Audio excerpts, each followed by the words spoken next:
Hello friends, welcome to knowledge world. Friends, अभी हमने पिछले वीडियो में क्या पढ़ा था? हमने पिछले वीडियो में पढ़ा था दक्षिण भारत के इतिहास में संगम युग के बारे में।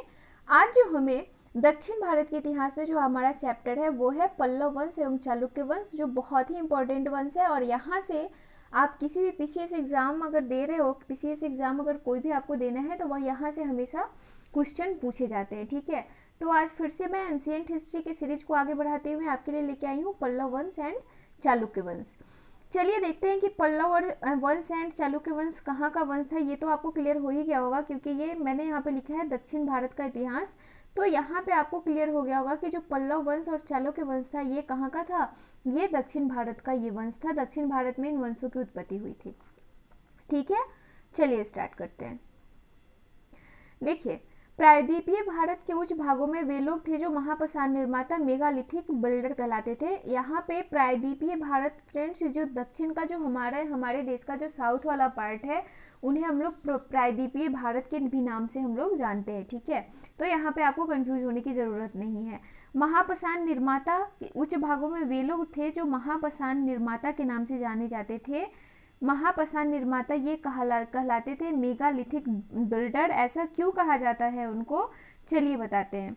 उनका पता उनकी कब्रों से चलता है जो महापसान कहलाती है। यहाँ पे था क्या फ्रेंड्स कि यहाँ पे महापसान निर्माता इसलिए इनको कहा गया है क्योंकि ये लोग जो थे वो बहुत बड़े बड़े यहाँ पे कब्र बनाए गए थे। और चलिए आगे देखते हैं कि आगे इसमें क्या है। देखिए, यहाँ पे इन कब्रों को महापसान इसलिए कहते हैं क्योंकि इन कब्रों को बड़े बड़े पत्थरों के टुकड़े से घेर दिया जाता है। देखिए, प्रायद्वीपीय भारत में जितने भी कब्र मिले हैं, ठीक है, जितने भी कब्र मिले हैं अगर किसी की मृत्यु हो जाती है उन्हें जहाँ दफनाया जाता है फ्रेंड्स वो उसे कब्र बोलते हैं। ठीक है, तो उन कब्रों को क्या किया गया था यहाँ पे कि बड़े बड़े पत्थरों के टुकड़े से घेर दिया गया था। और ये पत्थर के टुकड़े जो थे फ्रेंड्स वो बहुत ही विशाल, बहुत ही बड़े होते थे, इसलिए इनको महापसान भी कहा गया है। ठीक है, इन कब्रों में दफनाए गए लोगों के न केवल अस्थि पंजर मिले हैं बल्कि मृदभांड और लोहे की वस्तुएं भी यहाँ पे मिली हैं, जिसमें काला और लाल मृदभांड जो है वो अधिक प्रचलित है। तो आपसे क्वेश्चन यहाँ पे पूछा जा सकता है कि दक्षिण भारत इतिहास के कब्रों से कैसे मृदभांड का मतलब मैं आपको बताई थी।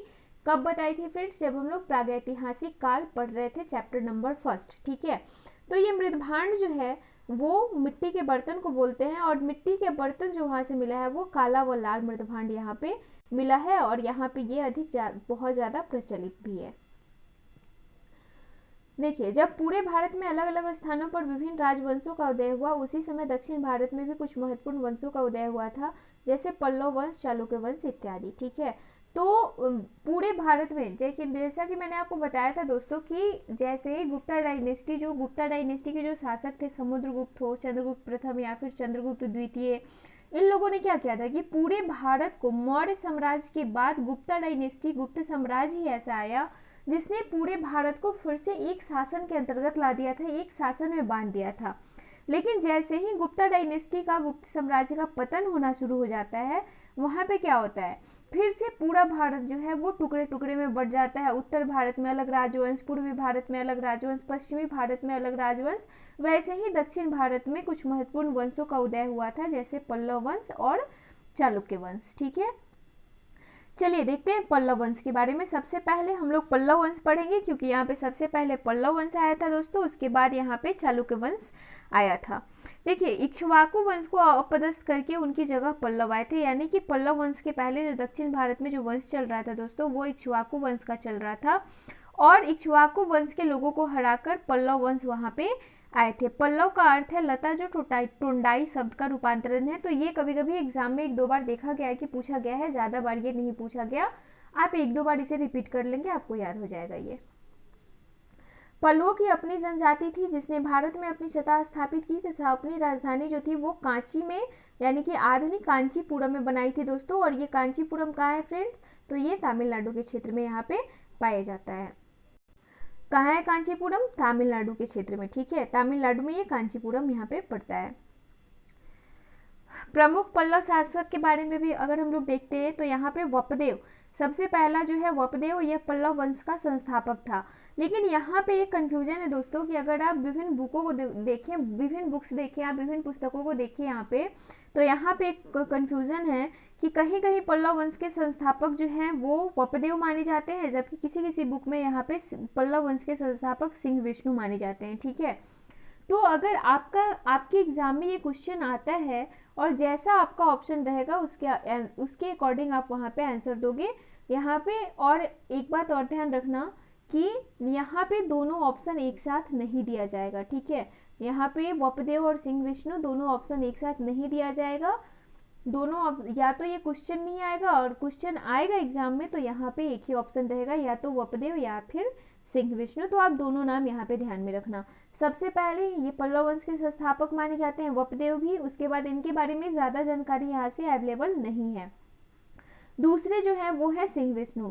देखिए, इसे पहला महत्वपूर्ण पल्लव राजा माना जाता है और इन्हें पल्लव वंश का संस्थापक भी माना जाता है, जैसे कि मैंने भी आपको बताया। और पूरा तात्विक स्रोतों से पता चलता है कि वे वैष्णव धर्म को यहाँ पे ये मानने वाले थे। ठीक है, तो सिंह विष्णु किस धर्म को मानने वाले थे? वैष्णव धर्म को ये मानने वाले थे। इन्हें पल्लव वंश का संस्थापक भी माना जाता है। तो जैसा ऑप्शन रहे आप उसके अकॉर्डिंग आप आंसर अपना दोगे एग्जाम में। चलो देखो आगे देखो, कीर्ताया, देखो यहाँ पे किराता अर्जुनियम तथा 10 कुमार चरितम जो है के लेखक भारवी सिंह विष्णु के दरबार में रहते थे। यानी कि यहाँ पे आप देखोगे तो किराता अर्जुनियम और 10 कुमार चरितम ये एक बुक है दोस्तों, जिसके लेखक थे भारवी, और ये कहाँ पे रहते थे? सिंह विष्णु के दरबार में ये रहा करते थे। ठीक है, तो यहाँ से क्वेश्चन पूछा जा सकता है कि पल्लव शासक सिंह विष्णु के दरबार में कौन से कवि कौन से लेखक रहते थे? तो ये रहते थे भारवी। ठीक है, बहुत ही इंपॉर्टेंट है ये, VVI पॉइंट में आप इसे रखेंगे, ये बहुत ही इंपॉर्टेंट यहाँ पे पॉइंट है। ठीक है, सिंह विष्णु का शासन काल जो था वो 575 से लेके 600 ईस्वी तक का था। ठीक है, सिंह विष्णु का शासनकाल 575 से लेके 600 ईस्वी तक का था। अब हमें देखना है क्या? महेंद्र वर्मन। सिंह विष्णु के बाद जो शासक आते हैं फ्रेंड्स वो है महेंद्र वर्मन प्रथम। यहाँ पे फर्स्ट का मतलब और कुछ नहीं है, ये महेंद्र वर्मन प्रथम है। चलिए यहाँ पे देखते हैं, पल्लव वंश का उत्कर्ष जो है वो महेंद्र वर्मन के शासनारोहण के साथ शुरू हुआ था। यानी कि वपदेव के बारे में कोई जानकारी नहीं मिलती है। सिंह विष्णु की अगर बात की जाए तो इन्हें पल्लव वंश का संस्थापक या फिर वास्तविक संस्थापक भी कह सकते हैं हम लोग। और पूरा तात्विक स्रोतों से पता चलता है कि जो भारवी थे वो सिंह विष्णु के दरबार में रहते थे। लेकिन यहाँ पे ऐसी कोई बात क्लियर नहीं है दोस्तों कि इन्होंने बहुत ज़्यादा साम्राज्य का विस्तार किया, और स्थापना करने के संबंध में इनके नाम आते हैं, लेकिन ऐसा कोई यहाँ पे साक्ष्य नहीं है, एविडेंस नहीं है यहाँ पे कि इन्होंने बहुत ज़्यादा अपने साम्राज्य का विस्तार किया था। साम्राज्य का विस्तार हो, ठीक है, या फिर पल्लव वंश का जो मेन उत्कर्ष बोलते हैं, जैसे साम्राज्य का विस्तार होता है, दूसरे राज्यों से युद्ध करो, फिर पल्लव डायनेस्टी जो है, पल्लव वंश जो है वो जीत रही है, ऐसा किसके टाइम पे शुरू हुआ था? महेंद्र वर्मन प्रथम के टाइम से। ठीक है, महेंद्र वर्मन प्रथम जैसे ही राजा बनते हैं पल्लव वंश का उत्कर्ष जो है वो शुरू हो जाता है। चलिए देखते हैं कैसे शुरू होता है। देखो, इसके शासन काल में क्या हुआ था? पल्लव तथा चालुक्यों के बीच लंबा संघर्ष शुरू हुआ तथा पुलकेशिन द्वितीय ने इसे युद्ध में पराजित किया था। यहाँ पे महेंद्र वर्मन प्रथम को भी पुलकेशिन द्वितीय जो थे उन्होंने पराजित किया था। तो यहाँ पे चालुक्य वंश के जो राजा हैं पुलकेशिन द्वितीय, ये बहुत ही शक्तिशाली, बहुत ही महत्वपूर्ण राजा के रूप में जाने जाते हैं फ्रेंड्स। और ऐहोल अभिलेख जो है वो पुलकेशिन द्वितीय से संबंधित है। आगे मैं आपको बताऊंगी जब हम लोग चालुक्य वंश के बारे में करेंगे तब। ठीक है, यहाँ पे थोड़ा सा मैं बताती हूँ, आप ध्यान में रखेंगे। और यही पुलकेशिन द्वितीय ने हर्षवर्धन का जो विजय अभियान था वो दक्षिण की तरफ में रोका भी था। ठीक है, ये पॉइंट मैं आपको बता चुकी हूँ। महेंद्र वर्मन प्रथम ने मत विलास प्रहसन की रचना की थी। ठीक है, और यहाँ पे क्या है कि वास्तुकला के क्षेत्र में उसने मंडप शैली या फिर महेंद्र शैली को यहाँ पे प्रारंभ किया था। वास्तुकला के क्षेत्र में मंडप शैली या महेंद्र शैली को इसने प्रारंभ किया था। यहाँ पे वास्तुकला क्या है फ्रेंड्स? वास्तुकला जैसे कि कोई घर बनवाते हैं, उनकी जो डिजाइनिंग होती है उसे हम लोग वास्तुकला के रूप में जानते हैं। और जैसे कि आपने देखा होगा शादी जो होती है घर में, तो उसमें जो मंडप बनाया जाता है, ठीक है, उसी टाइप की मंडप शैली का जो जन्मदाता माना जाता है वो माना जाता है किसे? महेंद्र वर्मन प्रथम को। और इस मंडप शैली को महेंद्र शैली के भी नाम से जानते हैं क्योंकि इसे महेंद्र वर्मन प्रथम ने शुरू किया था। ठीक है, प्रारंभ में महेंद्र वर्मन प्रथम जो थे वो जैन मतानुयायी यानी कि जैन धर्म को ये मानने वाले थे महेंद्र वर्मन प्रथम। किंतु नैनार संत अंपायर से प्रभावित होकर उसने शैव धर्म को अपना लिया था। तो आपसे यहाँ पे क्वेश्चन दो तरह के बहुत ही इंपॉर्टेंट क्वेश्चन बनते हैं महेंद्र वर्मन प्रथम से। पहला क्या, पहला तो ये कि इसने मतविलास प्रहसन की रचना की। ठीक है, फर्स्ट पॉइंट कि महेंद्र वर्मन प्रथम ने मतविलास प्रहसन की रचना की थी। दूसरे अगर पॉइंट की बात की जाए तो दूसरा जो पॉइंट है कि महेंद्र वर्मन प्रथम ने मंडप शैली या फिर महेंद्र शैली को प्रारंभ इसने किया था। और तीसरा कि ये जैन धर्म को मानने वाले थे महेंद्र वर्मन प्रथम, लेकिन इन्होंने आगे चल के नैनार संत अंपायर के से प्रभावित होकर शैव धर्म को यहाँ पे अपना लिया था। यहाँ पे आपको नाम याद करने में दिक्कत नहीं होनी चाहिए। आपको नाम नहीं याद रहे तो आप ऐसे भी याद कर सकते हैं, जो क्रिकेट में जो अंपायर होते हैं वहाँ से भी ऐसे आप रिलेट करके याद कर सकते हैं। बस याद एक ट्रिक है दोस्तों, इसे आप गलत वे में नहीं लेंगे, ये बस एक ट्रिक है कि आपको अगर नाम नहीं याद होता है तो आप ऐसे भी याद कर सकते हैं। तो यहाँ पे क्वेश्चन आपसे क्या पूछा जा सकता है, आपसे क्वेश्चन पूछा जाएगा कि महेंद्र वर्मन प्रथम ने किससे प्रभावित होकर शैव धर्म को अपना लिया था, तो वो थे नैनार संत। ठीक है, और इसने शैव धर्म को अपना लिया। चलिए इसकी कहानी खत्म। अब हम लोग चलते हैं नरसिंह वर्मन प्रथम के पास, जिसका शासनकाल जो है वो 630 से लेकर 668 ईस्वी तक यहाँ पे माना जाता है। देखिए, यह महान पल्लव शासक था जिसने पुलकेशिन द्वितीय की हत्या कर बादामी पर अधिकार कर ली थी। देखिए फ्रेंड्स, पुलकेशिन द्वितीय जो थे वो चालुक्य वंश के बादामी शाखा के शासक थे। और क्या हुआ था, नरसिंह वर्मन प्रथम ने क्या किया कि पुलकेशिन द्वितीय जो इतने महान थे, उन्होंने पल्लव वंश के शासक महेंद्र वर्मन प्रथम को हराया, हर्षवर्धन को हराया, इतने शक्तिशाली शासकों को इन्होंने हराया था। लेकिन नरसिंह वर्मन प्रथम जो थे पल्लव वंश के राजा, वो महेंद्र वर्मन वो पुलकेशिन द्वितीय से भी ज्यादा शक्तिशाली थे। और इन्होंने क्या की थी कि पुलकेशिन द्वितीय की हत्या कर इन्होंने बादामी पे अधिकार कर लिया था। और इसके उपलक्ष्य में इन्होंने उपाधि भी धारण की थी, वो मैं आपको आगे बता रही हूँ। पहले यहाँ पे ये देख लो कि चूंकि इन्होंने पुलकेशिन द्वितीय की हत्या की और अपने साम्राज्य का भी विस्तार किया इन्होंने, इसलिए इन्हें महान पल्लव शासक के भी रूप में जाना जाता है। चलिए, बादामी या फिर वातापी, बादामी वातापी दोनों बात एक ही है फ्रेंड्स। आप देखोगे आगे चालुक्य वंश में बादामी के चालुक या फिर वातापी के चालुक। ठीक है, दोनों बात यहाँ पे एक ही है। बादामी वातापी पर अधिकार करने के बाद नरसिंह वर्मन प्रथम ने क्या किया कि वातापी कोंडा, ठीक है, वातापी कोंडा यानी कि वातापी को जीतने वाला वातापी कोंडा, आप ये नाम याद रखेंगे। ये किस पुलकेशिन द्वितीय की मृत्यु के बाद, पुलकेशिन द्वितीय की हत्या करने के बाद नरसिंह वर्मन प्रथम ने ये उपाधि ली थी वातापी कोंडा की। और नरसिंह वर्मन प्रथम थे कौन, तो वो पल्लव वंश के शासक थे। ठीक है, इसके अलावा यहाँ पे देखिए उसने मामल्लपुरम नामक नगर भी बसाया था। एक साउथ में उसने मामल्लपुरम नामक एक नगर भी बसाया था नरसिंह वर्मन प्रथम ने। और हेनसांग ने नरसिंह वर्मन प्रथम के काल में ही कांची की यात्रा की थी। कांची जो तमिलनाडु में यहाँ पे पड़ता है। चलिए अब हमें क्या देखना है, नरसिंह वर्मन द्वितीय के बारे में, जो 704 से 728 ईस्वी तक। ठीक है, पहले मैं थोड़ा सा नरसिंह वर्मन प्रथम के बारे में रिपीट कर दूं दोस्तों कि एक महान शासक थे, इन्होंने महान शासक थे और इन्होंने पुलकेशिन द्वितीय की हत्या की। वातापी पे अधिकार करने के कारण इन्होंने वातापी कोंडा की उपाधि धारण की और मामल्लपुरम एक नगर बसाया था।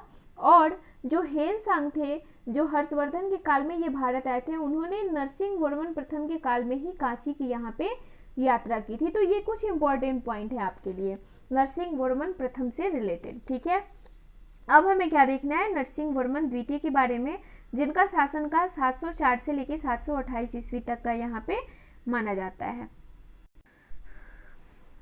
देखिए यहाँ पे क्या है, नरसिंह वर्मन प्रथम द्वितीय का काल जो था वो शांति समृद्धि तथा मंदिरों के निर्माण का काल था। यहाँ पे आप देखोगे महेंद्र वर्मन प्रथम या फिर नरसिंह वर्मन प्रथम के टाइम पे फ्रेंड्स बस लड़ाइयाँ हुई हैं, एक दूसरे से युद्ध हुए हैं। ठीक है, लेकिन यहाँ पे नरसिंह वर्मन द्वितीय की अगर बात की जाए तो यहाँ पे ये काल जो था वो शांति समृद्धि और मंदिरों के निर्माण का यहाँ पे काल था।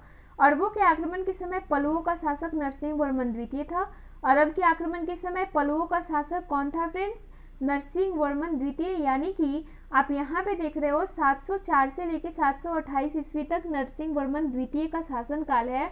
और आप ऐसे भी याद कर सकते हो कि प्रथम अरब आक्रमण जो भारत पे हुआ था 711 ईस्वी में, लेकिन वो आक्रमण असफल रहा था। और सबसे सफल आक्रमण अरबों का जो हुआ था 712 ईस्वी में हुआ था दोस्तों। और ये कब हुआ था, 712 ईस्वी में मोहम्मद बिन कासिम ने ये आक्रमण यहाँ पे किया था। तो 704 से लेकर 728 तक नरसिंहवर्मन द्वितीय का शासनकाल है। और ऐसा आपसे पूछा जा सकता है कि जब अरब आक्रमण हुआ तो दक्षिण भारत में पल्लव के शासक कौन थे, तो वो थे नरसिंहवर्मन द्वितीय।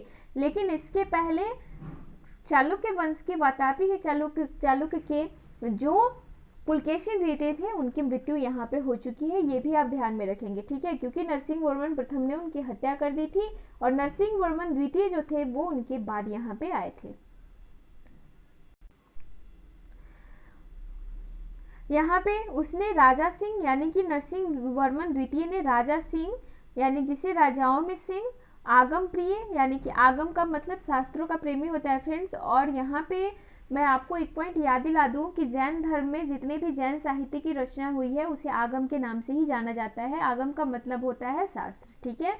आगम प्रिय, शास्त्रों का प्रेमी और शंकर भक्त, शिव का उपासक आदि उपाधियां इसने धारण की थी। नरसिंहवर्मन द्वितीय के दरबार में दंडिन नामक विद्वान रहा करते थे और नरसिंहवर्मन द्वितीय ने ही कांची के कैलाशनाथ मंदिर का निर्माण करवाया था, ठीक है। तो यहाँ पे 2 पॉइंट बहुत इंपॉर्टेंट है। सबसे पहले तो दंडिन नामक विद्वान किसके दरबार में रहते थे, तो नरसिंहवर्मन द्वितीय के दरबार में। और नरसिंहवर्मन द्वितीय ने ही कांची के कैलाशनाथ मंदिर का निर्माण करवाया था। तो आपसे क्वेश्चन ऐसे पूछा जा सकता है कि दंडिन नामक विद्वान किसके दरबार में रहा करते थे, तो आपको ऑप्शन में रहेगा नरसिंहवर्मन प्रथम द्वितीय।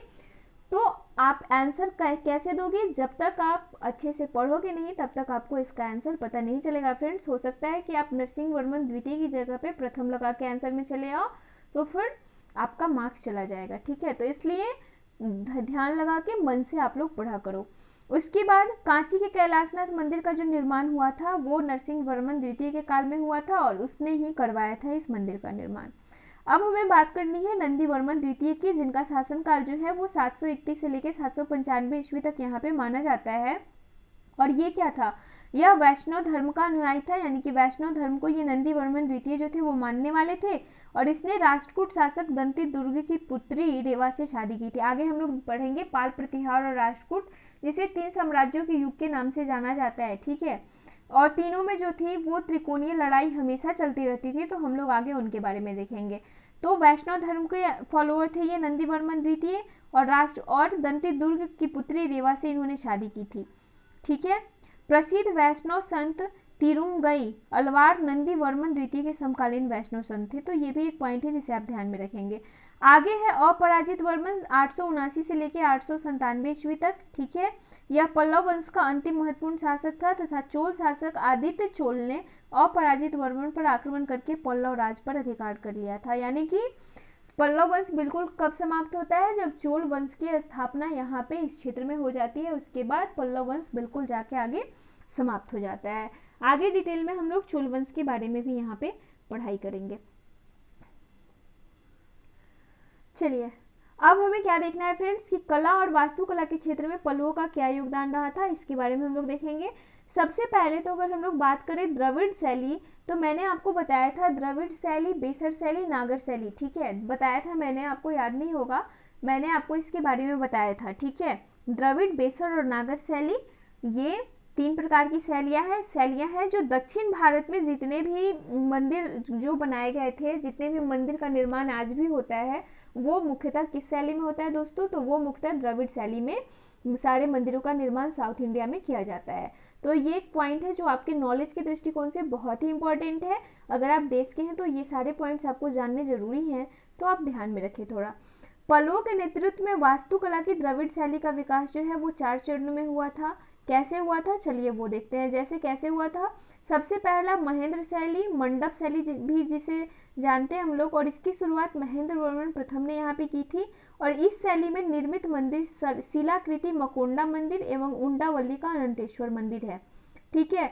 ये मंदिर के उदाहरण हैं। आपसे पूछा जा सकता है कि शिलाकृति मकोंडा मंदिर या फिर उंडावली का अनंतेश्वर मंदिर जो है वो किस शैली में निर्मित है, तो वो मंडप शैली या फिर महेंद्र शैली में निर्मित है। और इस शैली के जन्मदाता महेंद्रवर्मन प्रथम थे, ठीक है। दूसरा जो है दोस्तों वो है नरसिंह शैली, जिसे मम्मल या मल्ल शैली के भी नाम से जानते हैं। और मामल्लपुरम नामक शहर किसने बसाई थी?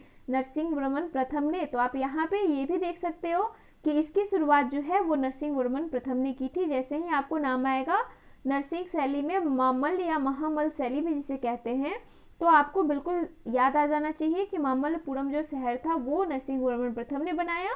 तो यहाँ पे नरसिंह शैली भी नरसिंहवर्मन प्रथम के द्वारा यहाँ पे चलाई गई थी। चलिए यहाँ पे बहुत ही इम्पोर्टेंट, आपके एग्जाम के लिए बहुत ही इम्पोर्टेंट यहाँ पे एक मंदिर है, उसके बारे में चलिए देखते हैं। देखिए क्या है यहाँ पे, इसमें रथ या एक शिलाखंडीय एकाश्म मंदिर है जो मामल्लपुरम में पाए जाते हैं। ठीक है, आगे हम लोग इसके डिटेल में चलते हैं। देखिए ये सप्त पैगोडा के नाम से जाने जाते हैं। मैं फिर से आपको एक बार रिपीट कर दूं दोस्तों, ये बहुत ही इंपॉर्टेंट है। ये क्वेश्चन एग्जाम में बार बार पूछा जाता है कि जो यहाँ पे नरसिंह शैली में बनवाया गया मंदिर कौन है। तो इसमें क्या है, ये मामल्लपुरम में बनवाए गए थे, इसमें रथ बनवाए गए हैं और एक शिलाखंडीय है यानी कि एकाश्म मंदिर है। एकाश्म मंदिर क्या होते हैं दोस्तों कि या तो एक ही पत्थर से ये बनवाए गए हैं, इसमें और किसी पत्थर का, अलग अलग पत्थरों का इसमें यूज नहीं किया गया है। और इस मंदिर को किस नाम से जानते हैं? तो इस मंदिर को सप्त पैगोडा मंदिर के नाम से जाना जाता है। ठीक है, सप्त पैगोडा यानी कि ये जो रथ हैं, पैगोडा यानी कि 7 रथ यहाँ पे ऐसा लोगों का मानना है कि बनवाए गए थे और इस मंदिर का जो नाम है वो सप्त पैगोडा के नाम से जाने जाते हैं। और ऐसा माना जाता है कि ये सप्त पैगोडा मंदिर जो है वो महाभारत काल के लोगों से संबंधित है। यहाँ पे क्वेश्चन पूछा भी जाता है कि सप्त पैगोडा मंदिर किस काल से संबंधित है। तो सप्त पैगोडा मंदिर जो है वो महाभारत काल के लोगों से यहाँ पे संबंधित है। लेकिन यहाँ पे सप्त पैगोडा नाम है दोस्तों, लेकिन आप ध्यान रखेंगे किंतु वास्तव में ये कितने हैं, यहाँ पे एक पॉइंट मिस्टेक है फ्रेंड्स, किंतु वास्तव में यहाँ पे 8 मंदिर है। ठीक है, सप्त पैगोडा नाम है लेकिन 8 मंदिर है। तो ये भी आप पॉइंट ध्यान में रखेंगे, यहाँ पे आपके एग्जाम में बार बार क्वेश्चन पूछे जाते हैं। सप्त पैगोडा मंदिर लेकिन किंतु वास्तव में यहाँ पे 8 है। चलिए देखते हैं कि किन किन लोगों के हैं। सबसे पहला तो धर्मराज, जिसे युधिष्ठिर जो थे उनको धर्मराज के नाम से जाना जाता था।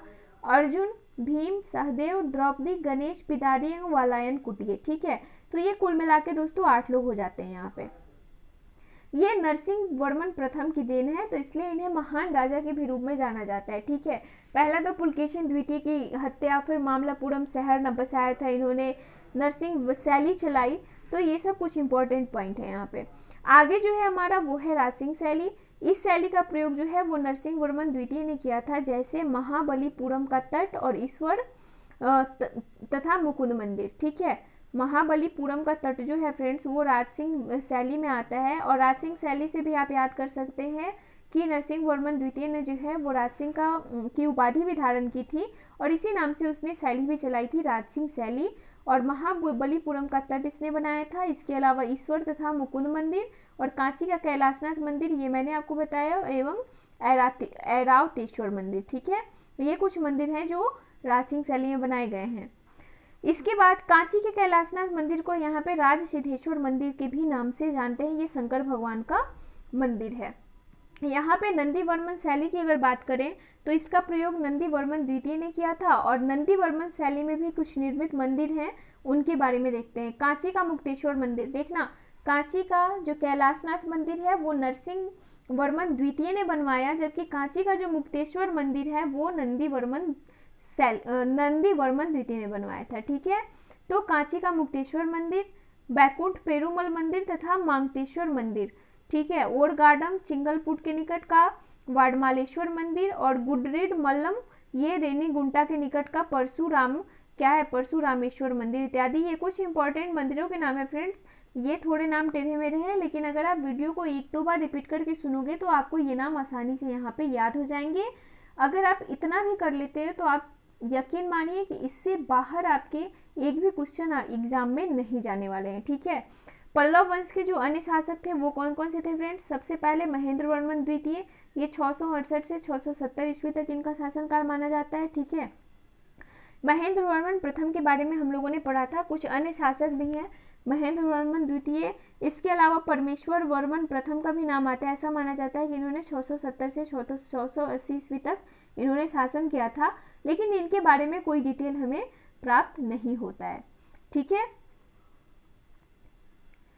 चलिए फ्रेंड्स, तो ये थी पल्लव वंश से संबंधित कुछ महत्वपूर्ण बातें। आगे हम लोग चालुक्य वंश के बारे में करेंगे, ठीक है। आगे हम लोग चालुक्य वंश के बारे में पढ़ेंगे फ्रेंड्स। आज आपका ये चैप्टर बहुत बड़ा हो जाएगा, ठीक है, और आपको भी पढ़ने में दिक्कत आएगी। तो आप पल्लव वंश को 1-2 बार इस वीडियो को रिपीट करके सुनो, नोट कर लो, आपको बिल्कुल आसान लगेगा। ये नाम यहाँ पे कुछ टेढ़े मेढ़े हैं, लेकिन आप 1-2 बार सुनोगे नाम को ध्यान से तो ये नाम बिल्कुल आसान है, ठीक है। और अगर आपको इसका PDF नोट्स चाहिए तो आपको डिस्क्रिप्शन में लिंक दे दिया जाएगा, आप वहाँ से हमें कांटेक्ट कर सकते हो, ठीक है। एक नंबर जाएगा, आप वहाँ से PDF नोट्स के लिए कांटेक्ट कर सकते हो। और प्लीज़ अगर आपको मेरी वीडियो पसंद आ रही है तो प्लीज़ लाइक करो, शेयर करो एंड सब्सक्राइब करो। थैंक यू फ्रेंड्स, फिर हम लोग मिलते हैं आगे चालुक्य वंश के साथ।